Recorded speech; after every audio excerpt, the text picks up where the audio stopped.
আজকে তোমাদের তরমুজের জুস করে দেখাবো। তাই গোটা একটা তরমুজ নিয়ে এসেছি বাজার থেকে, এখন কেটে নেব। এখন তরমুজের মাঝখান থেকে কেটে নেব এইভাবে। তরমুজগুলো এইভাবে কেটে নিয়েছি, এখন মিক্সার বাটিতে নিয়ে নেব। পুদিনা পাতা দিয়ে দিলাম। এখন জুস করে নেব। জুস করে নিয়েছি, এবার ছেঁকে নিচ্ছি।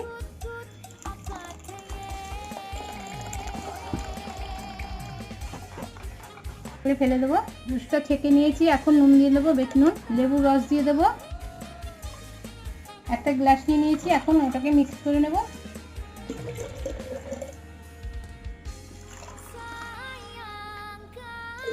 এখন গ্লাসে ঢেলে নিচ্ছি। বরফ নিয়েছি, বরফগুলি দিয়ে দেবো। আমার তরমুজের জুসটা হয়ে গেছে। ভিডিওটা দেখার জন্য ধন্যবাদ।